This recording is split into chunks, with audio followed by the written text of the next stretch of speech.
High-stakes showdown in Congress, and Majority Leader Eric Cantor just burst through the swinging saloon doors to call out 4 endangered Senate Democrats by name, asking whether they'll stand with him in trying to defund Obamacare or face the consequences.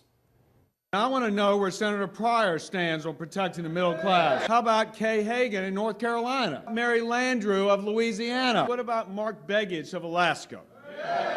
Let's bring in our political panel. Senior writer for the Washington Examiner, Philip Klein, CNN chief political analyst, Gloria Borger, and syndicated columnist for the Chicago Tribune, Clarence Page. Before we get to the discussion, Gloria, just a quick translation for people who aren't familiar with the names of all the senators, like dorks such as the 4 of us are. What is the significance of naming Pryor, you accepted, me, Philip, and Clarence, Pryor, Kagan, Landrieu, Begich? What do they all have in common?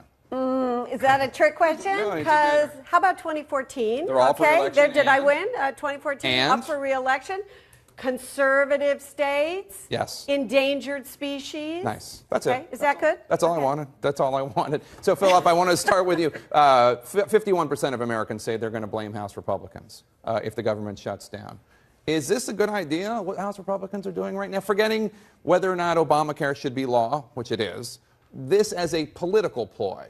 Do you think it's smart? Well, look, I mean, you just played the clips of Eric Cantor, and a big reason why he's majority leader is because of Obamacare and the reaction against that in 2010. I think the problem is that now, because of all the focus is on government shutdown or not, it's distracting from a lot of the really bad news that we have about Obamacare. Just this week, the Centers for Medicare and Medicaid Services came out and they said Obamacare is going to increase health care spending by over $600 billion relative to what would have been the status quo beforehand. Yeah. Plus, you had the news from Trader Joe's and others, people who are taking drastic measures with their employees' health care plans. Yeah, and today the Wall Street Journal reported that the exchanges aren't even ready. They're having problems with glitches. Yeah. Just the latest glitch is that they don't know how to give out the prices of people's health care plans. So why not make that argument? Instead of the government shutdown. I mean, and why aren't they, Clarence? Why aren't they? No, they are. Nobody's listening. This is the problem. A lot of the reasons why the exchanges are having troubles because Republicans in Congress are sending demands for paperwork and other various gimmicks. Oh, that's ridiculous. I mean, we've known for years it's that there's going to be problems. You know it's a fact. You know it's a fact. I know that also, the fact is. Yes, and we also, I'm old enough to remember Medicare. When it came in, there were problems with Medicare, too. Obama and Biden have said all along there were going to be problems. That's what we're seeing. And also, Trader Joe's is not necessarily said was they said the exchanges would be like Orbitz don't talk or while I'm interrupting.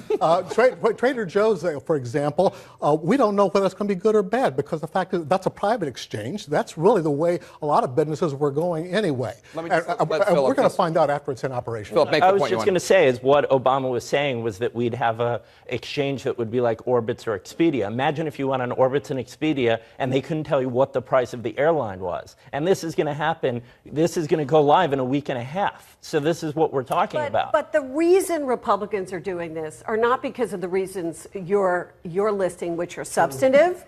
The reasons they're doing this is that they went home this summer and they got pummeled in their home districts by conservative Republican ads, pummeling them for not taking on Obamacare more directly, and they're afraid of being primaried on the right.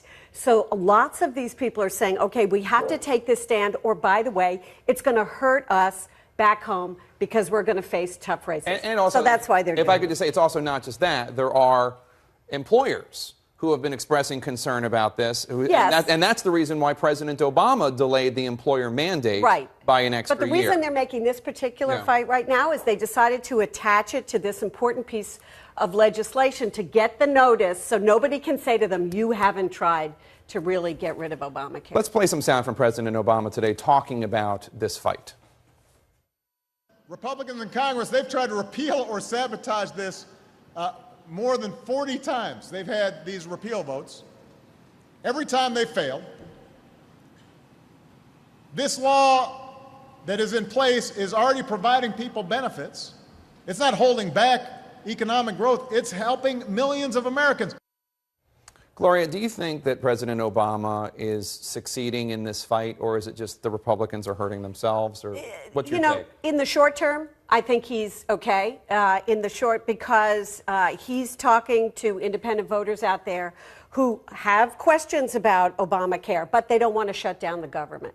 So I think he's doing fine right now. I think the short term Republicans could lose on this one. I think they have a decision to make. Do they want to be a presidential party and win independent voters, or do they want to be a congressional party and win in conservative Republican districts? Clarence, you will grant that some of the substantive complaints or issues that we've discussed on this table are real and need to be resolved. Right.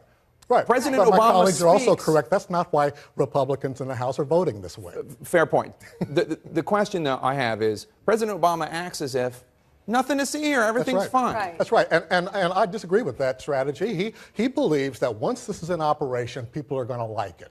And I think he's right in the long run, but in the short run, he's getting pummeled daily by something that LBJ didn't have in the Medicare days, and that is cable TV, the internet, all these other media. There are anti-Obama campaigns going on, like the anti-Obama presidential campaign, and he's not really speaking up, or people at the state level. And this is a state issue.